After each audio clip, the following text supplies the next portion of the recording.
Hello everyone, welcome back to my YouTube channel. My name is Vatika Singh और आज के इस वीडियो में हम यह जानेंगे कि गृह विज्ञान में लेसन प्लान पाठ्य योजना कैसे बनाते हैं। तो चलिए फ्रेंड्स, हम इस वीडियो को स्टार्ट कर लेते हैं।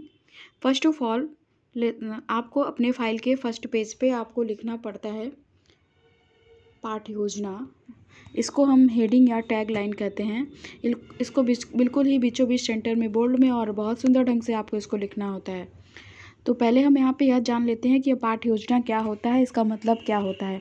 पाठ्य योजना किसी पाठ के आवश्यक बिंदुओं की एक रूपरेखा होती है जिसे हम पाठ्य योजना कहते हैं। उसके बाद आप विद्यालय का नाम लिखते हो, जिस विद्यालय से अपना बीएड, बीटीसी, डीएलएड कर रहे होते हैं आप, उस विद्यालय का आपको यहाँ पे नाम लिखना होता है। उसके बाद आप लिखते हो दिनांक, जिस डेट को आप अपनी पाठ्य योजना को बनाते हो उस डेट को आपको यहाँ पे दिनांक में लिखना होता है। उसके बाद आप लिखते हो कक्षा, जिस भी कक्षा के लिए आप अपनी पाठ्य योजना को बना रहे होते हैं उस कक्षा को आपको कक्षा में लिखना होता है। जैसा कि आप यहाँ पे देख पा रहे होंगे, कक्षा में हमने लिखा हुआ है 6। इसका मतलब है कि हम 6 क्लास के लिए अपनी पाठ्य योजना को बना रहे हैं। उसके बाद आप लिखते हैं विषय, जिस विषय में आप अपनी पाठ्य योजना को बनाते हैं उस विषय को आपको विषय में लिखना होता है। जैसा कि आप यहाँ पे देख पा रहे होंगे, विषय में हमने लिखा हुआ है गृह विज्ञान। इसका मतलब यह है कि हम गृह विज्ञान विषय में अपनी पाठ्य योजना को बना रहे हैं। उसके बाद आप लिखते हो चक्र। बच्चों को पढ़ाने के दौरान जो भी पीरियड आपको दिया जाता है उसी पीरियड को आपको चक्र में लिखना होता है। जैसा कि आप यहाँ पे देख पा रहे होंगे, चक्र में हमने सेकंड लिखा हुआ है। इसका मतलब यह है कि बच्चों के पढ़ाने का पीरियड यहाँ पे हमारा सेकंड है। उसके बाद आप लिखते हो अवधि। टीचिंग करने के दौरान जो भी समय आपको दिया जाता है उसी समय को आपको अवधि में लिखना होता है। जैसा कि आप यहाँ पे देख पा रहे होंगे, अवधि में हमने लिखा हुआ है 35 मिनट्स। इसका मतलब है कि हमें टीचिंग करने के लिए 35 मिनट्स मिले हुए हैं। उसके बाद आप लिखते हो प्रकरण।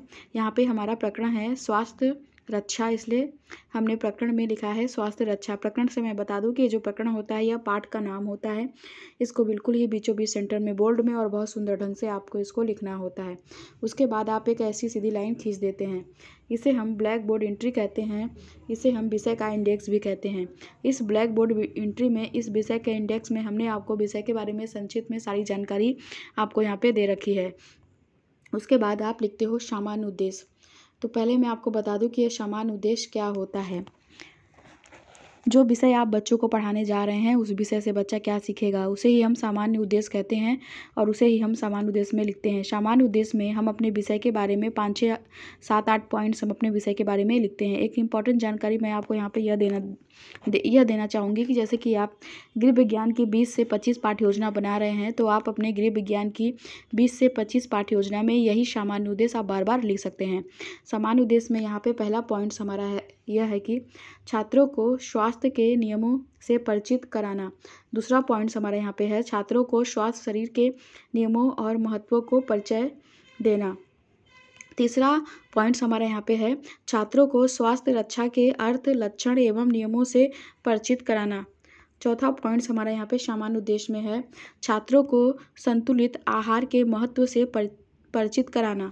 पांचवा और लास्ट पॉइंट्स हमारा यहाँ पे सामान्य उद्देश्य में है छात्रों में स्वास्थ्य संबंधी अच्छी आदतों का निर्माण करना। उसके बाद आप लिखते हैं विशिष्ट उद्देश्य। तो पहले मैं आपको यह बताऊं कि यह विशिष्ट उद्देश्य क्या होता है। जो पाठ आप बच्चों को पढ़ाने जा रहे हैं उससे बच्चा क्या सीखेगा उसे ही हम विशिष्ट उद्देश्य कहते हैं और उसे ही हम विशिष्ट उद्देश्य में लिखते हैं। विशिष्ट उद्देश्य हमारे 3 प्रकार के होते हैं। पहला तो होता है ये ज्ञानात्मक उद्देश्य, और दूसरा होता है बोधात्मक उद्देश्य, तीसरा होता है कौशलात्मक उद्देश्य। इन तीनों उद्देश्यों में लगभग आपको 2-2 पॉइंट्स लिखने होते हैं। तो यहाँ पे हमारा ज्ञानात्मक उद्देश्य में हमारा यहाँ पे पहला पॉइंट्स है ज्ञानात्मक उद्देश्य में छात्र स्वास्थ्य रक्षा के महत्व एवं नियमों की जानकारी प्राप्त कर सकेंगे। दूसरा पॉइंट्स हमारे यहाँ पे ज्ञानात्मक उद्देश्य में है छात्र स्वास्थ्य रक्षा में व्यक्तिगत स्वास्थ्य रक्षा के सभी नियमों एवं लक्षणों को समझ सकेंगे। उसके बाद आप लिखते हो बोधात्मक उद्देश्य। बोधात्मक उद्देश्य में हमारे यहाँ पे बोधात्मक उद्देश्य में पहला पॉइंट्स है छात्रों में शरीर को स्वस्थ बनाए रखने के लिए उपस्थित नियमों एवं लक्षणों को पहचान कर एक सुखी परिवार का कौशल विकसित होगा। दूसरा पॉइंट्स हमारे यहाँ पे बोधात्मक उद्देश्य में है। दूसरा पॉइंट्स हमारा यहाँ पे बोधात्मक उद्देश्य में है। छात्रों में अल्प व्यय करके अपने परिवार को संतुलित एवं पौष्टिक भोजन देने की रुचि उत्पन्न हो सकेगी। कौशलात्मक उद्देश्य में पहला पॉइंट हमारा यहाँ पे कौशलात्मक उद्देश्य में है। छात्रों में उत्तम स्वास्थ्य के प्रति चेतनता को जागृत कर सकेंगे। दूसरा पॉइंट हमारा यहाँ पे है छात्राएं स्वास्थ्य रक्षा संबंधी नियमों का जीवन में प्रयोग कर सकेंगी। उसके बाद आप लिखते हो सहायक सामग्री। तो पहले मैं आपको बता दूं कि यह सहायक सामग्री क्या होता है। आप बच्चों को ब्लैक बोर्ड में जो भी टॉपिक एक्सप्लेन करने के लिए, समझाने के लिए जिन सामग्री का यूज करके आप बच्चों को वह टॉपिक एक्सप्लेन करते हैं, बच्चों को वह टॉपिक समझाते हैं, उसी सामग्री को हम सहायक सामग्री कहते हैं। और सहायक सामग्री के रूप में आप लिख सकते हो चाक, डस्टर, लपेट, श्यामपट्ट, प्रकरण से संबंधित सहायक सामग्री आदि। उसके बाद आप लिखते हैं पूर्व ज्ञान। तो पहले मैं आपको बता दूं कि यह पूर्व ज्ञान क्या होता है।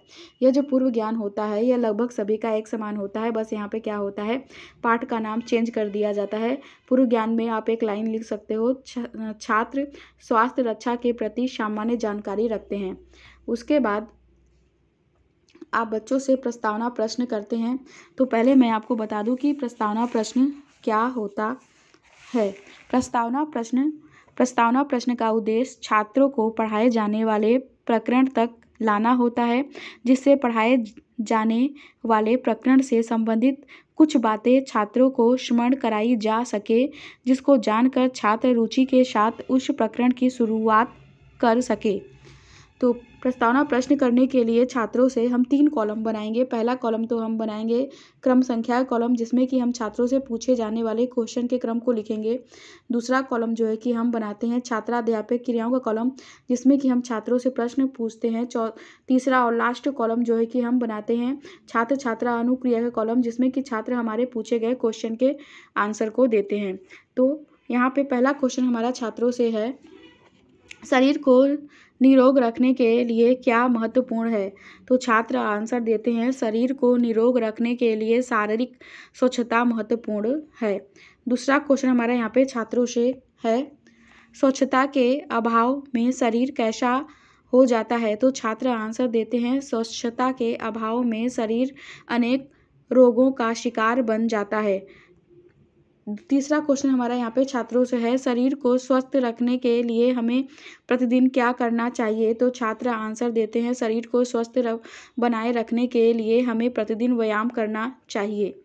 चौथा क्वेश्चन हमारा यहाँ पे छात्रों से है, व्यायाम क्यों आवश्यक है। तो छात्र आंसर देते हैं, स्वास्थ्य रक्षा के लिए व्यायाम आवश्यक है।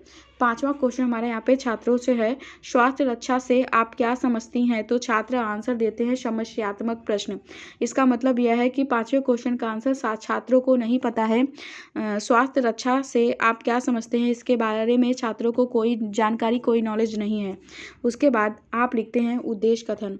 तो पहले मैं आपको बता दूं कि ये उद्देश्य कथन क्या होता है। उद्देश्य कथन में आप लिख सकते हो, बच्चों आज हम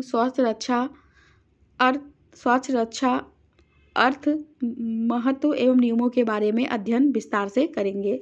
ऐसा आप उद्देश्य कथन में लिख सकते हैं। तो अब उसके बाद आप लिखते हो प्रस्तुतिकरण। प्रस्तुतिकरण में आप लिख सकते हो, अध्ययन अध्यापन की सुविधा की दृष्टि से पाठ को 2 पार्ट्स में डिवाइड किया जाता है। उसके बाद आप व्याख्या करते हैं, जिसके लिए 4 कॉलम आप बनाएंगे। पहला कॉलम तो आप बनाएंगे शिक्षण बिंदु का कॉलम। दूसरा कॉलम जो है कि आप बनाएंगे छात्राध्यापक क्रियाओं का कॉलम। तीसरा कॉलम जो है कि आप बनाएंगे छात्र छात्रा अनुक्रिया का कॉलम। चौथा और लास्ट कॉलम जो है कि आप बनाएंगे श्यामपट्ट कार्य का कॉलम। शिक्षण बिंदु के कॉलम में आप व्याख्या करने वाले टॉपिक का नाम लिखेंगे। छात्राध्यापक क्रियाओं के कॉलम में आप व्याख्या करेंगे। छात्र छात्रा अनुक्रिया के कॉलम में आप लिखेंगे, छात्र ध्यानपूर्वक व्याख्या को सुनेंगे। श्यामपट्ट कार्य के कॉलम में आप व्याख्या करने के बाद मुख्य पॉइंट्स को लिखेंगे। तो अब हम व्याख्या कर लेते हैं। शिक्षण बिंदु के कॉलम में हम लिखेंगे स्वास्थ्य रक्षा का अर्थ एवं परिभाषा। तो अब हम व्याख्या कर लेते हैं। स्वास्थ्य का मानव जीवन से गहरा संबंध है। प्रत्येक व्यक्ति की यह आकांक्षा होती है कि वह स्वस्थ रहे, क्योंकि स्वस्थ व्यक्ति ही जीवन का सच्चा आनंद उठा सकता है। अतः स्वस्थ शरीर में ही स्वस्थ मस्तिष्क का निवास होता है। स्वस्थ मनुष्य के जीवन की सफलता की कुंजी है। स्वास्थ्य का अर्थ केवल रोगों से मुक्ति नहीं है, वरन शरीर के प्रत्येक अंग तथा शरीर की विभिन्न कार्यप्रणालियों की क्रिया को सुचारू रूप से सुसंगठित करना है। व्याख्या करने के बाद आप श्यामपट्ट कार्य के कॉलम में मुख्य पॉइंट्स के रूप में आप श्यामपट्ट कार्य में लिख सकते हैं। पहला पॉइंट, स्वास्थ्य शरीर में स्वस्थ मस्तिष्क का निवास है। दूसरा पॉइंट्स आप लिख सकते हैं, स्वस्थ मनुष्य के जीवन की सफलता की कुंजी। तीसरा पॉइंट्स आप श्यामपट्ट कार्य में लिख सकते हैं, शरीर के प्रत्येक अंग एवं विभिन्न कार्यप्रणालियों की क्रिया को सुचारू रूप से संगठित करना। नेक्स्ट पॉइंट आप श्यामपट्ट कार्य में लिख सकते हैं, स्वास्थ्य में मनुष्य का शारीरिक, मानसिक एवं संवेगात्मक कल्याण। व्याख्या करने के बाद आप छात्रों से बोधात्मक प्रश्न करते हैं, जिसके लिए 3 कॉलम हम बनाएंगे। पहला कॉलम तो आप बनाते हैं बोधात्मक प्रश्न का कॉलम। दूसरा कॉलम जो है कि आप बनाते हैं छात्र अध्यापक क्रियाओं का कॉलम। तीसरा और लास्ट कॉलम जो है कि आप बनाते हैं छात्र छात्रा अनुक्रिया का कॉलम। बोधात्मक प्रश्न के कॉलम में आप छात्रों से पूछे जाने वाले क्वेश्चन के क्रम को लिखेंगे। छात्रा अध्यापक क्रियाओं के कॉलम में आप छात्रों से प्रश्न पूछेंगे। छात्र छात्रा अनुक्रिया के कॉलम में छात्र आपके पूछे गए क्वेश्चन के आंसर को देंगे। तो यहाँ पे पहला क्वेश्चन हमारा छात्रों से है, स्वास्थ्य की क्या परिभाषा है? तो छात्र आंसर देते हैं, मनुष्य का शारीरिक, मानसिक एवं संवेगात्मक कल्याण स्वास्थ्य का अर्थ है। दूसरा क्वेश्चन हमारा यहाँ पे छात्रों से है, व्यक्ति का स्वास्थ्य ठीक न होने पर वह कैसा अनुभव करता है? तो छात्र आंसर देते हैं, वह कभी भी सुखी नहीं रह सकता, चाहे वह धन धान्य से कितना ही सुखी संपन्न हो। उसके बाद व्याख्या करने के बाद आप फिर से बोधात्मक प्रश्न छात्रों से करने के बाद आप फिर से व्याख्या करेंगे, जिसके लिए आप फिर से उसी सब सारी प्रोसेस को दोहराएंगे। आप फिर से 4 कॉलम बनाएंगे। पहला कॉलम तो आप बना देंगे शिक्षण बिंदु का कॉलम। दूसरा कॉलम जो है कि आप बनाते हैं छात्राध्यापक क्रियाओं का कॉलम। तीसरा कॉलम जो है कि आप बनाते हैं छात्र छात्रा अनुक्रिया का कॉलम। चौथा और लास्ट कॉलम जो है कि आप बनाते हैं श्यामपट्ट कार्य के कॉलम। शिक्षण बिंदु के कॉलम में आप व्याख्या करने वाले टॉपिक का नाम लिखेंगे। छात्राध्यापक क्रियाओं के कॉलम में आप व्याख्या करेंगे। छात्र छात्रा अनुक्रिया कॉलम में आप लिखेंगे, छात्राएं ध्यानपूर्वक व्याख्या को सुनेंगे। श्यामपट्ट कार्य के कॉलम में आप व्याख्या करने के बाद मुख्य पॉइंट्स को लिखेंगे। तो अब हम व्याख्या कर लेते हैं।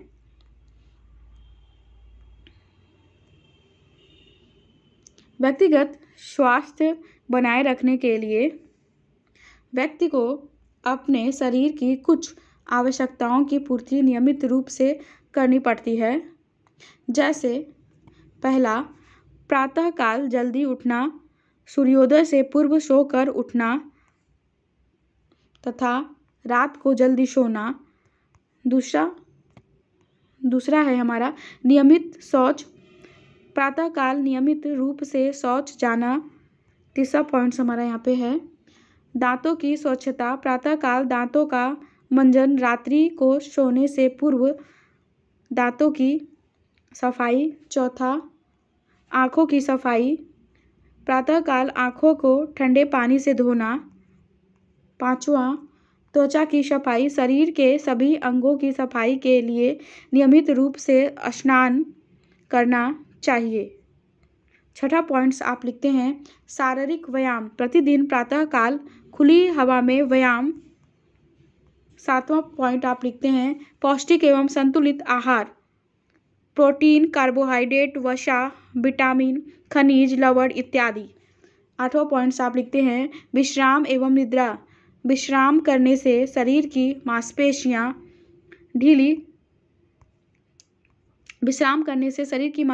ढीली पड़ जाती हैं और हमारे शरीर को नई ऊर्जा प्राप्त होती है।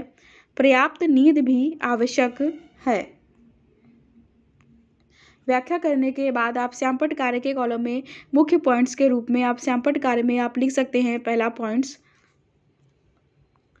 प्रातःकाल जल्दी उठना चाहिए, दूसरा पॉइंट्स आप लिख सकते हैं। नियमित शौच, तीसरा पॉइंट्स आप लिख सकते हैं। दांतों की स्वच्छता, चौथा पॉइंट्स आप लिख सकते हैं श्यामपट्ट कार्य में। आँखों की सफाई, पांचवा पॉइंट्स आप श्यामपट्ट कार्य में लिख सकते हैं। शारीरिक व्यायाम, छठा पॉइंट्स आप श्यामपट्ट कार्य में लिखेंगे। पौष्टिक एवं संतुलित आहार, सातवां पॉइंट्स आप श्यामपट्ट कार्य में लिखेंगे। विश्राम एवं निद्रा। उसके बाद व्याख्या करने के बाद आप छात्रों से बोधात्मक प्रश्न करते हैं, जिसके लिए 3 कॉलम आप बनाएंगे। पहला कॉलम तो आप बनाते हैं बोधात्मक प्रश्न का कॉलम, दूसरा कॉलम जो है कि आप बनाते हैं छात्राध्यापक क्रियाओं कॉलम, तीसरा और लास्ट कॉलम जो है कि आप बनाते हैं छात्र छात्रा अनुक्रिया के कॉलम। बोधात्मक प्रश्न के कॉलम में आप छात्रों से पूछे जाने वाले क्वेश्चन के क्रम को लिखते हो। छात्राध्यापिका क्रियाओं कॉलम में आप छात्रों से प्रश्न पूछते हैं। छात्र छात्रा अनुक्रिया के कॉलम में छात्र आपके पूछे जाने वाले क्वेश्चन के आंसर को देते हैं। तो यहाँ पे पहला क्वेश्चन हमारा छात्रों से है, थकान को दूर करने के लिए हमें क्या करना चाहिए। तो छात्र आंसर देते हैं, थकान को दूर करने के लिए पर्याप्त नींद एवं विश्राम आवश्यक है, जिससे हमारे शरीर को कई ऊर्जा प्राप्त होती है। दूसरा क्वेश्चन हमारे यहाँ पे छात्रों से है, स्वास्थ्य रक्षा के कोई 5 नियम बताइए। तो छात्र आंसर देते हैं, स्वास्थ्य रक्षा के 5 नियम। पहला प्रातःकाल जल्दी उठना, दूसरा नियमित शौच, तीसरा दांतों की स्वच्छता, चौथा त्वचा की सफाई और पांचवा संतुलित भोजन। उसके बाद छात्रों से बोधात्मक प्रश्न करने के बाद आप छात्रों को गृहकार्य देते हो। गृहकार्य के रूप में आप छात्रों को दे सकते हो, बच्चों आप सभी स्वास्थ्य रक्षा के नियम, लक्षण एवं महत्व को पढ़कर आइएगा। अगर आपको हमारा ये लेसन प्लान अच्छा लगता है, पाठ योजना अगर आपको हमारा ये अच्छा लगता है, तो आप कमेंट करके बताइए कि आपको यह पाठ योजना हमारा अच्छा लगता है। और अगर आप हमारे चैनल पे नए हैं तो आप हमारे चैनल को सब्सक्राइब कर लीजिए, साथ ही साथ बेल आइकन को भी प्रेस कर लीजिए, ताकि हम जब भी कोई नया वीडियो अपलोड करेंगे तो उसकी नोटिफिकेशन अपडेट आपको जल्द मिल जाएगी, जिससे कि आप हमारे आने वाले न्यू वीडियो को मिस नहीं कर पाएंगे। तो हम आपसे फिर से मिलते हैं अपने ऐसे ही रोचक वीडियो के साथ। Thank you so much for watching my video and subscribe my channel.